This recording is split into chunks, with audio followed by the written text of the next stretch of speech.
Hello everyone, welcome yet and again to another video lecture. My name is Ashwin Joglekar and I am from Resonance PCCP division. Today I am here with the topic of class 7th of the history portion, that is 18th century political formations. Now we will be dividing this chapter in two parts and let us begin with the first part, the introduction and other things. Alright, 18th century political formations. Now as the word 18th century talks about, that means it is referring to the period between 1700 to almost 1799.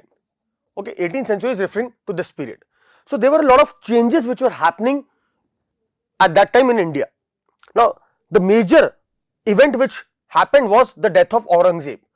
Death of Aurangzeb happened in the year 1707, and after Aurangzeb, or as we can say, Aurangzeb was the last powerful Mughal emperor. After him the later rulers were not that powerful. They were not able to hold such a vast empire which was actually carved out by these people.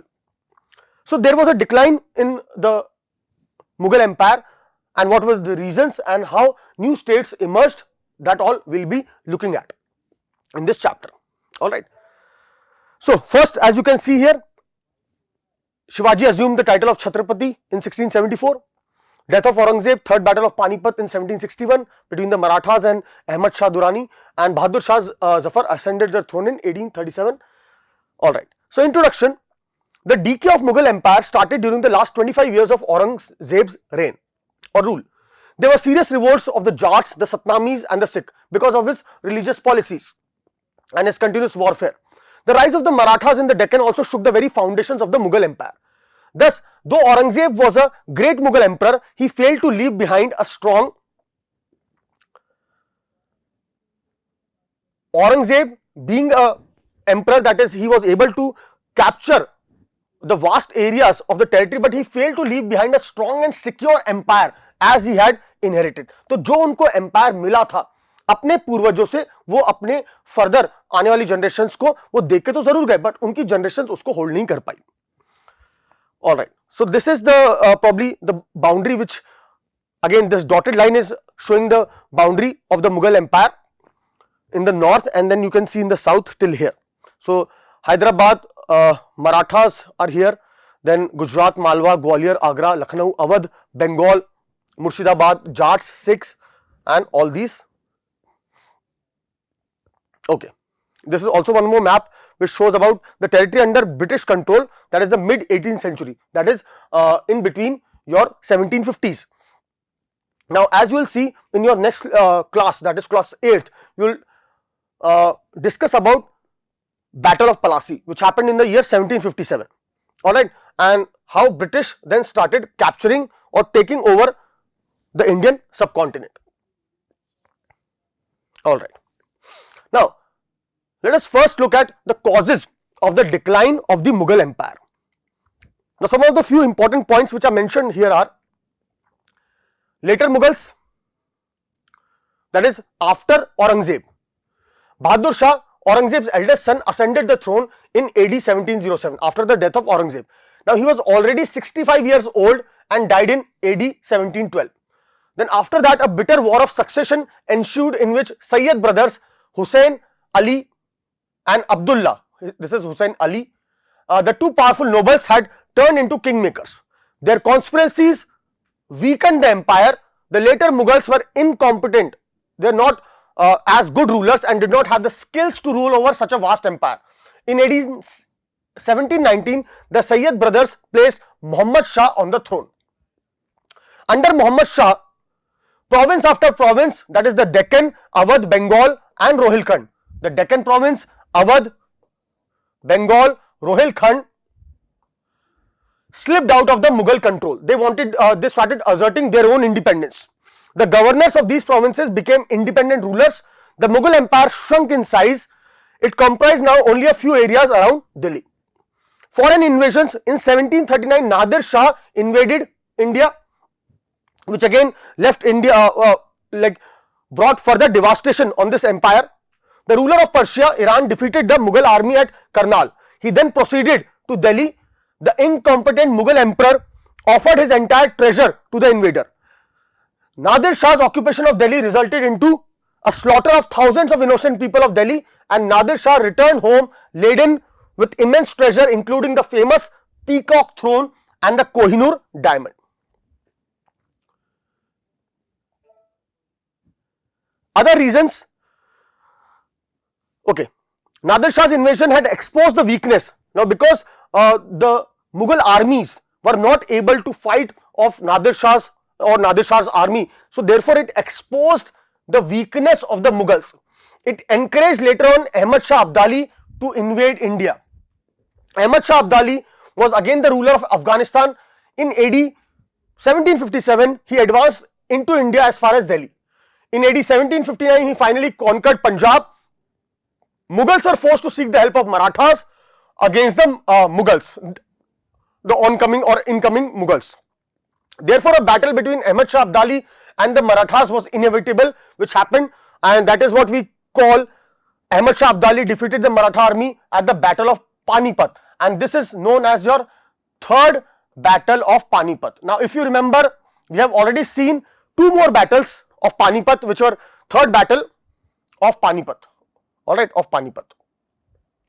So, you can mention in the comment box which were the other two battles of Panipat, the previous ones. This defeat now not only checked the power of Marathas, they were also confined, it also hastened the decline of the Mughal Empire in India. Now, the further point talks about Aurangzeb's religious policy. Now, as we know, Aurangzeb was again not a very good ruler in terms of giving or allowing freedom of religion to his subjects. So, therefore, this was also one of the problems which the later Mughals faced. Aurangzeb's religious policy had damaging effects on the stability of the empire. He lost the sympathy of the Sikh, the Marathas as well as the Rajputs. He had to spend the last 25 years of his life suppressing the revolts, attempt to suppress rebellions in his kingdom. Then revival of the Rajputs, the Sikh and the Marathas. The Rajputs, the Marathas and the Sikh were known for their bravery. Their revival led to the decay and fall of the Mughal Empire. So, these you can see as the four reasons which led to the decline of the Mughal Empire. Now, this is about, do you know, that is the devastation of Delhi after Nadir Shah's invasion was described by contemporary of those time observers. One described the wealth looted from Mughal treasury as follows: 60 lakh rupees of those time, some 1000 gold coins, nearly 1 crore worth of gold, where again 50 crores worth of jewels, all most of them unrivaled, like there is no comparison of them in the world, and the above included peacock throne. Some other account also describes this, describes how what was done on Delhi. Masters were now in dire straits, and those who had been reverted couldn't even get water to quench their thirst. The recluses were pulled out of their corners, the wealthy were turned into beggars, and that is what happened in Delhi at that time after the invasion of Nadir Shah. Now, this brings us to the next topic, that is emergence of new states. Now, because as the central authority, that is your Mughal Empire, now this central authority has become weak.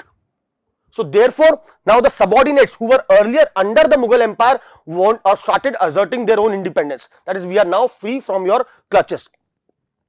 So, with the decline in the authority of the Mughal emperors, the governors of large provinces or the subedars, that is Samantas, you can say the great zamindars, consolidated their authority in different parts of the subcontinent.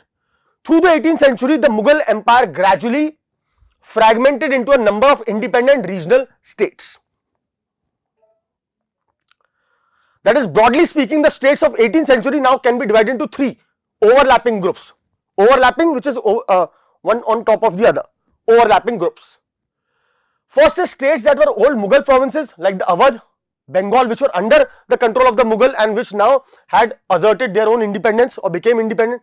Awadh, Bengal and Hyderabad, although extremely powerful and quite independent, the rulers of these, they did not break their ties completely with the Mughal emperor, did not break their formal ties with the Mughal emperor. States now that had enjoyed considerable independence under the Mughals as Watan Jagirs, basically of the Rajputs, and now these included several Rajput principalities or kingdoms or areas.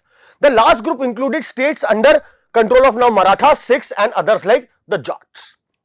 So these were the three groups. Now these were of differing sizes and had seized their independence from the Mughals after a long drawn armed struggle. That is the third group. Okay. So in this part of the lecture we will be taking till here only. We looked at how the Mughal Empire, which was again such a huge empire, saw its decline and what were the reasons behind it, and how these overlapping states emerged. Now for the rest we will be doing it in the next part of the lecture. Thank you so much.